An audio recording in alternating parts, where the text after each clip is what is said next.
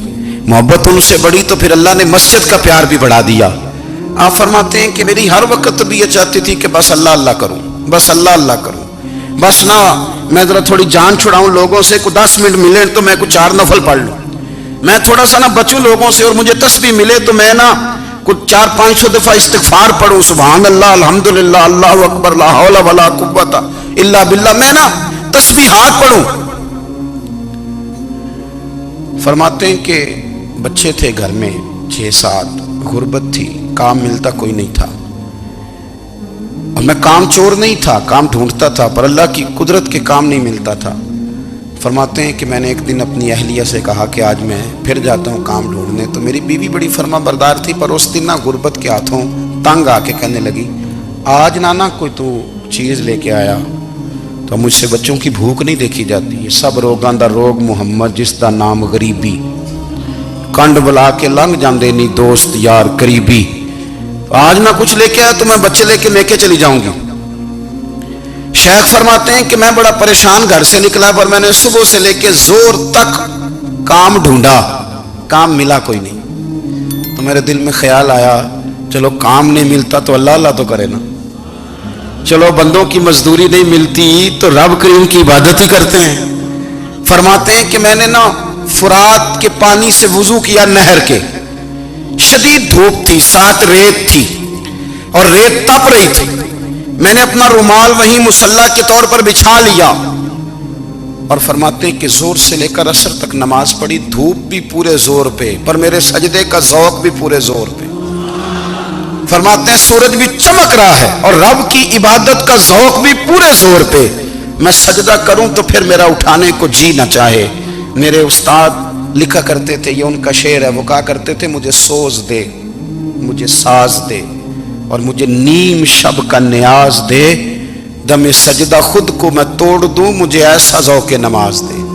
اور میں تیری بہار کا پھول ہوں, میں کھلا بھی ہوں تو تیرے لیے, مجھے میری شاخ سے توڑ لے, مجھے اپنی زلف کا ناز دے.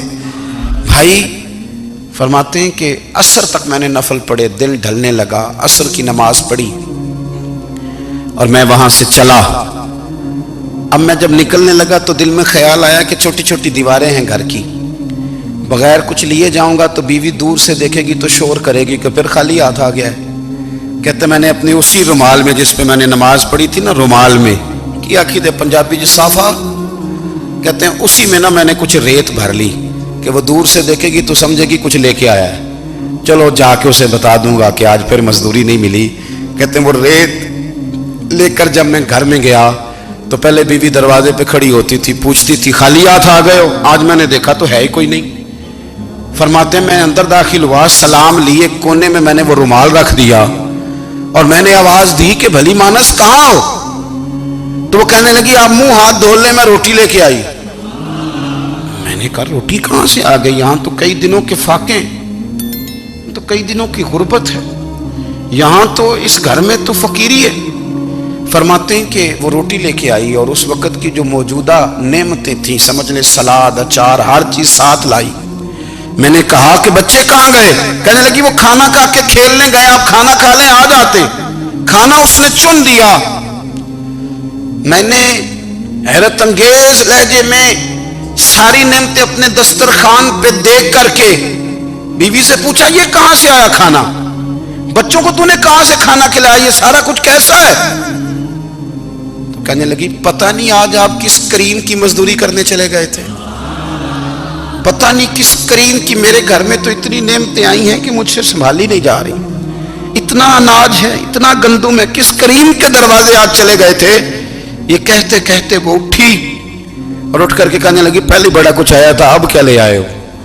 اور جا کر کے نا اس نے وہ ریت والا رومال کھولا، کہنے لگے میں تو لے کے آیا تھا ریت، تو میرے رب نے اسے بھی سونے اور ہیرے بنا دیا تھا۔ جب آپ کی توجہ اللہ کی جانب، میرے نبی پاک صلی اللہ تعالی علیہ وسلم نے فرمایا ہر چیز اپنے رب سے مانگ، ہر چیز مانگ، ہر چیز مانگ۔ یا رسول اللہ کیا کچھ؟ میرے محبوب نے فرمایا تیرے گھر میں نمک بھی ختم ہو جائے تو وہ بھی اپنے رب سے مانگا کر، تو مانگنا وہ تجھے دے گا، تو اس کی بارگاہ میں کشکول طلب دراز تو کرنا۔ اور ترمذی شریف میں عجیب لفظ ہے، رسول کائنات نے فرمایا، رب کریم فرماتا ہے جب میرا بندہ ہاتھ اٹھاتا ہے نا تو مجھے حیا آتی ہے کہ میں خالی کیسے لوٹا دوں اس کے۔